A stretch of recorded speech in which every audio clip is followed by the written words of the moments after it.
Ghibah membicarakan aib orang yang orangnya tidak kelihatan, tidak ada di situ. Diceritakan aibnya, cacatnya, kekurangannya. Berdasarkan firman Allah surat Al-Hujurat ayat 12, A'udzubillahi minasyaitonir rajim. Wala yaghtab ba'dukum ba'dha. Janganlah kamu menghibah, membicarakan aib saudaramu satu sama lain. Ayuhibbu ahadukum ay ya'kula lahma akhihi maita. Maukah kamu memakan bangkai saudaramu? Orang yang menceritakan aib, cacat, kekurangan saudaranya, maka sesungguhnya dia sedang memakan bangkai saudaranya. Sedangkan bangkai tikus orang jijik, apalagi bangkai manusia, apalagi mayat, bangkai. Qala al-musannifu rahimahullah, Imam Abul Qasim Abdul Karim Ibnu Hawazin Al-Qushairi, penulis kitab Ar-Risalah Al-Qushairiyah, berkata, Imam Abu Sa'id Muhammad bin Ibrahim Al-Ismaili meriwayatkan kepada kami dari gurunya Abu Bakar Muhammad bin Al-Husain bin Al-Hasan bin Al-Khalil, dari gurunya Ali bin Hasan, dari gurunya Ishaq bin Isa binti Daud bin Abi Hind, dari gurunya Muhammad bin Abi Humaid, dari Musa bin Wardan, dari Abu Hurairah radhiyallahu anhu, anna rajulan qama, ada seorang laki-laki berdiri, wa huwa ma'a Rasulillah sallallahu alaihi wasallam, dia bersama Rasulullah sallallahu alaihi wasallam, qabla dzalika jalisun, sebelum itu dia duduk, tiba-tiba dia berdiri. Faqala ba'dul qaumi, lalu kemudian ada orang lain yang berada di situ berkata, ma'ajaza fulanan, lemah sekali dia, lemah sekali dia. Maksudnya kenapa dia tidak bisa konsisten dari awal sampai akhir? Kalau duduk ya duduk aja, kalau berdiri berdiri aja. Kenapa tiba-tiba dia merubah posisinya? Lemah sekali dia. Mendengar itu apa kata Nabi SAW? Akaltum akhakum, kamu sudah memakan saudaramu. Wa qatabtumuhu, kamu sudah membicarakan aibnya, kekurangannya. Kalau mau menegur dia, tegur dia langsung. Ya saudaraku, kenapa posisimu berubah? Kenapa kau tidak menghormati Nabi? Bukan dengan cara membicarakannya kepada orang lain lalu mengajak orang lain buat dosa, menikmati cerita itu tanpa ada solusi. Hadis riwayat Abu Ya'la Al-Mawsili dan Imam At-Tabrani. Wa auhallahu subhanahu wa ta'ala, Allah mengirimkan wahyu ila Musa alaihi salam, kepada Nabi Musa alaihi salam. Man mata taiban, siapa yang mati dalam keadaan bertaubat, minal ghibati, dari ghibah. Ceritakannya aib tetangganya, diceritakannya kekurangan saudaranya, diceritakannya ghibah, gunjing, gosip, gunjing. Kemudian setelah itu dia bertobat, fahuwa akhiru man yadkhulul jannata, dia adalah orang yang terakhir masuk surga. Mencuri, pezina, pemabuk, minum khamar, korupsi, narkoba, masuk neraka semua. Dan yang terakhir masuk ke dalam surga adalah orang yang taubat dari ghibah. Menunjukkan apa? Azabnya lebih lama. Orang yang minum khamar dosanya hanya kepada Allah. Orang yang berjudi dosanya kepada Allah. Orang yang ghibah kepada manusia, kepada orang yang dighibahi, diceritakan aibnya, kepada orang yang mendengar ceritanya. Kalau yang mendengar cerita itu 10 orang, 10-10-nya gara-gara dia. Bagaimana kalau ghibahnya di televisi, di grup WhatsApp? Berapa orang itu korbannya?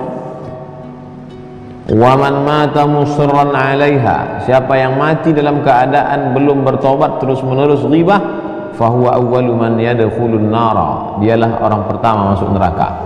Dipajang semua pelaku dosa, pezina, pemabuk, peminum khamar, penjudi, pemakai narkoba, semuanya.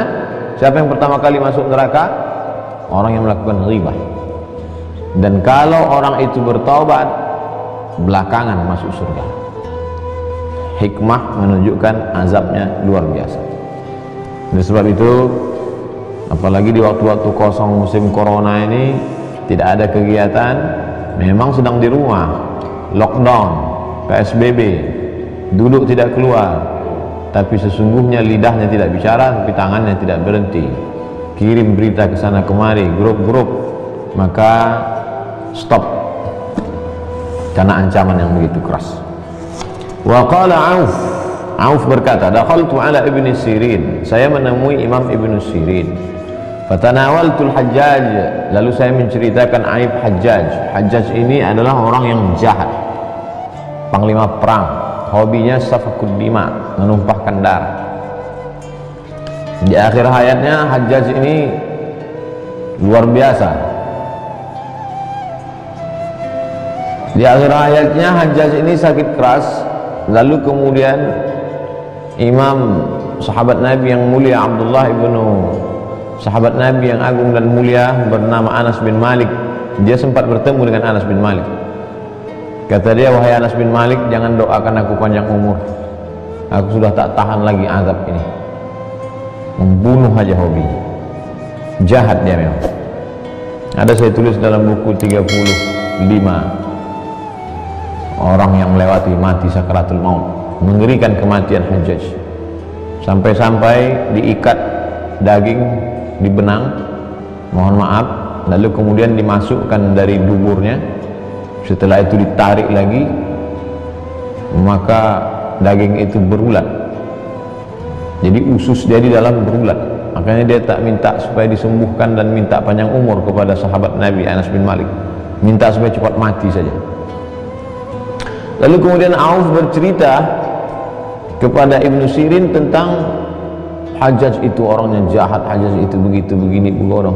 Qala Ibnu Sirin berkata, innallaha ta'ala hakamun adlun, sesungguhnya Allah Ta'ala itu maha bijaksana dan maha adil. Fakama ya'khudhu minal Hajjaj ya'khudhu lil Hajjaj, sebagaimana Allah Subhanahu wa Ta'ala melihat Hajjaj berbuat silap, salah dan dosa, maka Allah membalas perbuatan Hajjaj. Wa innaka idza laqita Allah azza wa jalla ghadan, seandainya engkau mati dan engkau berjumpa dengan Allah Subhanahu wa Ta'ala, wahai Auf, kata Ibnu Sirin, kana asgharu dhanbin asabtahu ashadda 'alaika min a'zabi dhanbin asabahu al-Hajjaj, maka dosamu yang paling kecil itu lebih berat daripada dosa Hajjaj. Memang Hajjaj banyak silap, banyak salah, banyak dosa, tapi biarlah itu dibalas Allah Subhanahu wa Ta'ala. Sedangkan engkau menceritakan keburukan, cacat, aib, jelek Hajjaj, sekecil-kecil dosamu ghibah ini, maka itu lebih besar daripada dosa Hajjaj. Begitulah mereka dulu menegur, menasehati supaya orang berhenti menceritakan aib orang lain. Oh, tapi saya mesti menceritakan orang ini Pak Ustadz. Kalau mau menceritakan untuk klarifikasi, satu kali. Ada kalanya kita boleh menceritakan aib orang lain. 3 momen. Yang pertama, saat di pengadilan bersaksi, hakim bertanya, wahai saksi, ya Tuan Hakim, apakah betul kau melihat terdakwa ini melakukan perbuatan ini? Saat itu kau cerita, boleh. Jangan kau jawab kepada hakim, mohon maaf Pak Hakim, saya mau cerita tapi saya khawatir ini ghibah, dosanya besar Pak Hakim. Yang kedua, saat engkau bertanya kepada ulama, Tuan Guru, Kiai, ya, ini ada orang di kampung kami, gimana dia? Nah, inilah saya mau nanya fatwa tapi saya nggak bisa cerita karena takut saya ghibah. Nggak bisa begitu, tanyakan sekali, tapi jangan menikmati cerita itu. Yang ketiga adalah memberitahukan orang jahat tentang kejahatannya. Assalamualaikum Pak, Bu, ya, nanti kalau si Anu datang kemari jangan kasih pinjam duit ya, itu memang dia bukan kebutuhan untuk anak istrinya, itu memang orangnya jahat, itu kalau dia sudah ambil uang nggak akan dia bayar. Cukup sekali memberitahukan tentang kejahatan orang. Dalam 3 kasus ini boleh, tapi di luar itu maka tercela. Waqila, ada riwayat menyebutkan, du'iya Ibrahim bin Adham ila da'watin. Suatu ketika seorang wali Allah bernama Ibrahim bin Adham diundang dalam satu acara walimah kenduri. Hadara, dia pun datang. Fadzakaru rajulan lam yatihim.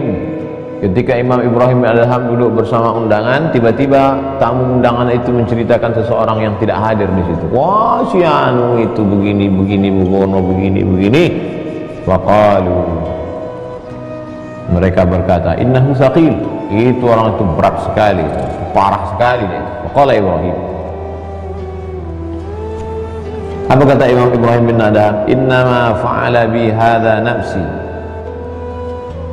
innama fa'ala bi hadha nafsi, yang sudah kulakukan ini adalah haitsu hadartu maudi'an, aku sudah hadir di sebuah majlis yughtabu fihi nas, Yaqtabu fihi nas, ternyata di majelis itu orangnya hobi menceritakan aib, cacat, kekurangan orang lain.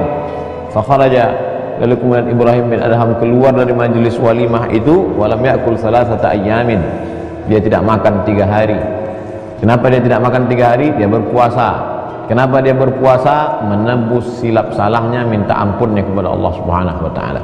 Begitu ulama-ulama dulu, kalau dia lakukan salah, dia tambah amalnya seperti biasa, lebih daripada biasanya. Dalam kitab Al-Fiqhul Islami wa Adillatu Syekh Wahab Zuhaili dalam membahas tentang salat berjamaah, kalau mereka terlambat sholat takbiratul ihram, dia bersedih 3 hari.